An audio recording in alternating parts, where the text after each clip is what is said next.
آه، هل بالسهوله الواحد يغير الكارير بتاعه؟ لا طبعا.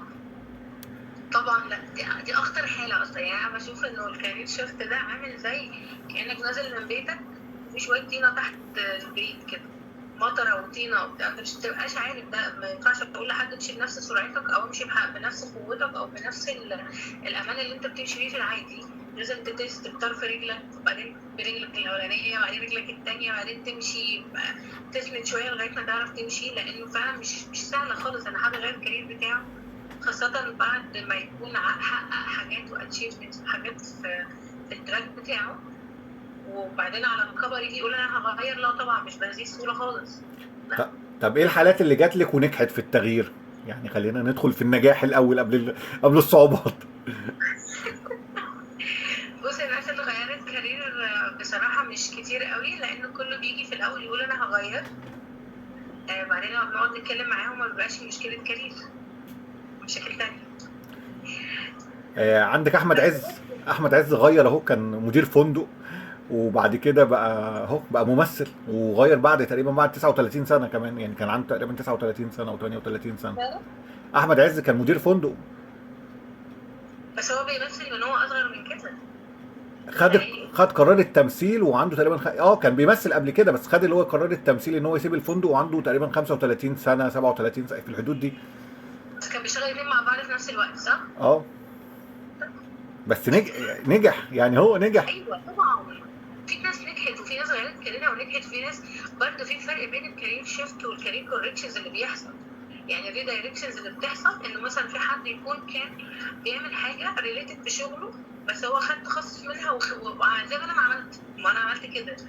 بس في ناس بتبقى غيرت كارير خالص، زي ما انت بتقول، من اداره فندق ولا حاجه زي كده. في ناس عملت ده. في ناس غيرت، في ستات بيوت مثلا ما كانوش بيشتغلوا خالص بقى، وبدأوا يفتحوا مشاريع وحاجات واشتغلوا. في ناس كانت بتعمل حاجات في الطب وغيرت وعملت حاجات ليها علاقة بالإنتاج ويعني يعملوا برودكتس وحاجات زي كده. شفت الناس دي كلها. بس هي الفكرة في إن أنا مع الانسحاب الآمن بصراحة. اه انا عارف الموضوع دوت، لان قبل كده سالتك وكان ده ردك يعني فانا عارف ان انت مع الانسحاب الامن جدا لا، يعني. في حالات، بس زي ما بقول لك، اغلب الناس اللي بتيجي، يعني مثلا 80% من الناس اللي بتيجي تقول انا هغير الكارير، ما بيبقاش مشكله كارير خالص، بيبقى مشاكل تانية بقى. طب هل الشركات بتقبل حد مثلا في اعمار كبيره، يعني بعد ال 30 مثلا؟ هل الشركات بتقبل ولا بيبقى الفرص بتاعتهم قليله جدا؟ بعد الكارير شيفت ولا في المطلق؟ لا، في المطلق عموما يعني. اه، بتقبل طبعا، بس الفكره في انك انت تروح بخبره، تسد بقى العمر ده. مش لسه هتيجي تتعلم في حاجه من عندنا، بس مش 30، يعني ممكن نقول من 35 كده الدنيا بتبدا بعد. عشان الشركات برضو بتخاف من ناحيه ان هم بيبقوا في ناس بتيجي عشان تقعد على ذمه شركه شويه، وبعدين يروح عامل معاش مبكر او حاجه، فيبقى عبء على الشركه. يعني الشركات بتخاف من كده، مش بتخاف من مجرد السن في المطلق. لا بس السن برضو ليه عامل، يعني بتبقى الفرص قليله طبعا. بعد سن معين يعني. طبعا. يعني لو حد اشتغل وعنده مثلا حاجه و30 وهو مش محقق حاجات كتير، ما هو طبعا الشركه هتقلق. طيب انت ايه رايك في موضوع موقع مثلا لينكد ان، والبروفايلات اللي بتعقد جوه، وتحس ان الناس كلها بتاخد كل الكورسات وكل حاجه؟ شبه يعني شيء صعب جدا، يعني الواحد ما بيدخل بيجيله بجد بيتعقد نفسيا يعني. والله خالص، والله انا شايفه انه لينكد ان ده من اهم الحاجات اللي الواحد لازم يتعلمها. ولسه كنت، يعني انا قبل ما اكلمك على طول كان عندي سيشن مع شباب في الجامعه عن لينكد ان عشان كده ضحكت. بس لا، لينكد ان والله من الحاجات السهله جدا جدا. وعلى فكره لينكد ان والسي في من الحاجات السهله جدا جدا جدا، بس للاسف الشديد في ماركتنج شنيع بيتعمل علشان احسسك ان الخدمه دي صعبه، فلو انت تعالى اعملها لك انا بقى عشان هي صعبه عليك. طب بس في بيفرق واقع الامر مش ع- كده. عدد المتابعين بيفرق؟ الكونكشنز بتفرق اكتر من عدد المتابعين في لينكد ان. طب عشان لينكد ان ايه نصايحك في لينكد ان، يعني عشان الناس مثلا يعمل بروفايل مهني؟ بص بقى، لينكد ان اهم حاجه تكون حقيقي، تكون مستمر، تكتب حاجاتك باستمرار، تكتب حاجات حقيقيه، ما تافورش في حاجه مش موجوده، او في نفس الوقت ما تهملش حاجه عملتها. لان في ناس كتير مع كتر الشغل او مع الزحمه يعني والدوشه بتنسى تابديت حاجات كتير.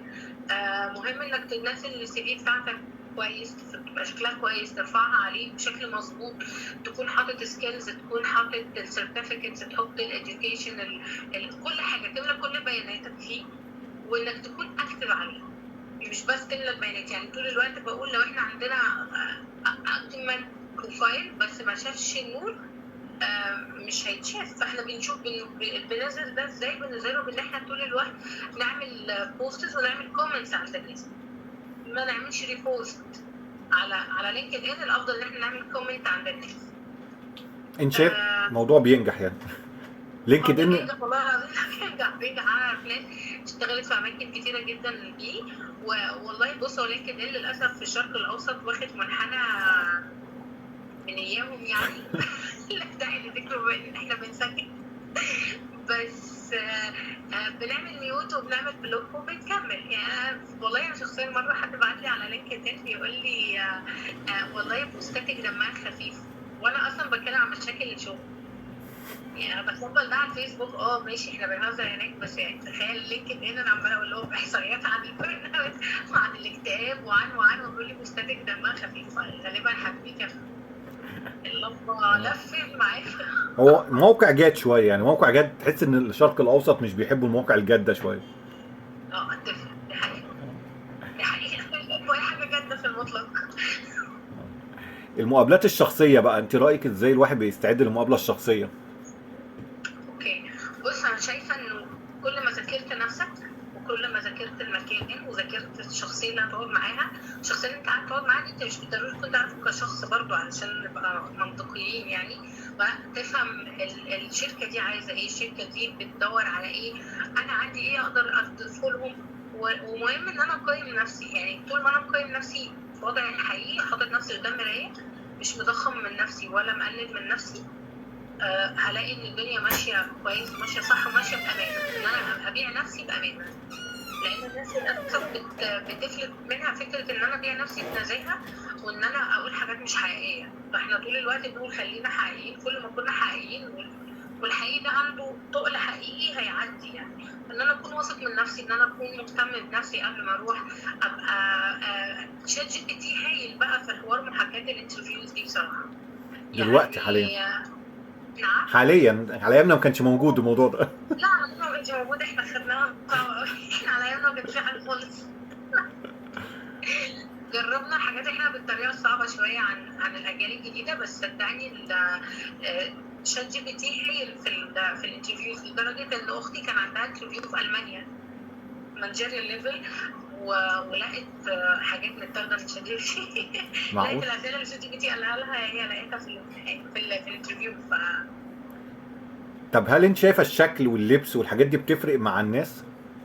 طبعا طبعا، بس انا مش مع الافوره برضه. يعني انا طول الوقت بقول لا، احنا نكون مودريت في كل حاجه. طبعا انا اهتم بنفسي، البس كويس، اروح نضيف، اروح الدنيا كويسه، بس الفكره في انه الناس برضه تاني بتبالغ قوي، فتلاقي البنت مثلا اهتمت هعمل ضوافري فين، هعمل شعري فين، ونسيت بقى الاسئله يا ست الكل. فلا، مهم ان انا اروح شكلي كويس، بس مهم اكون واثق في نفسي اكتر ولابس اللي مريحني، وبرضه ابقى عارف الدريس كود بتاع المكان، ما بقاش رايح بكاجوال او بحاجه. طب ايه الحاجات اللي لازم تتكتب في السيره الذاتيه، السي في؟ اهم حاجات انك تكتب البيانات بتاعتك كامله، رقم التليفون عشان دايما الناس بتهمله، فاحنا بنبعتها وما حدش بنعرف يوصل لنا. الاكسبيرينس، واهم حاجه انا مش الاكسبيرينس ان انا قعدت من امتى لامتى واشتغلت ايه، لا، منتجات بقى اللي انا طلعتها، الاتشيفمنتس اللي انا عملتها ايه هي، علشان دي اكتر حاجه بتبين الناس اللي اشتغلت عن اللي ما اشتغلتش. طب واهم الهوايات، حاجه. الاهتمامات، نعم. الاهتمامات، الحاجات دي تتكتب ولا لا بلاش؟ لا لا لا لا، الهوايات لا خالص، والاهتمامات لا، الا لو الاهتمامات والهوايات ريليتد بحاجه، زي مثلا الناس اللي شغالين في مجالات الفنون، فهم بيكتبوا ان هم مثلا من هواياتهم، ومش بيكتبوها في الهوايات، بتكتب في السكيلز بقى في المهارات عادي جدا. مثلا الوان معينه بيستخدمها، تكنيك معين في حاجه معينه بتاع. لكن مره كان في حد زميلنا، واتمنى لو شافني ما يضحكش او ما يزعلش. لا مش هيشوف الفيديو كده كده ما تقلقش. لا هو كاتب من هواياته هاتوا كرة القدم والجري وانا قلت له لا، ما احنا مش هينفع نكتب كده، فهو قاوح. فقلت له لا، ما هو انا لو حد سالك ده مش بتشكل ده دلوقتي، انت شكلك دلوقتي ما مش شكل حد بيلعب كوره ومش بيعمل ده، فانت كده ليه اصلا؟ انت بتعمل حاجه ليها علاقه بالاداريات، مش اي علاقه. انا مالي؟ انا ما دخلتش الناس برضه في حياتي الشخصيه، فخليهم يصدروا احكام، ده من ناحيه، ومن ناحيه تانية ان انا بديهم المساحه ان هم يتدخلوا في حياتي الشخصيه من غير ما اخد بالي.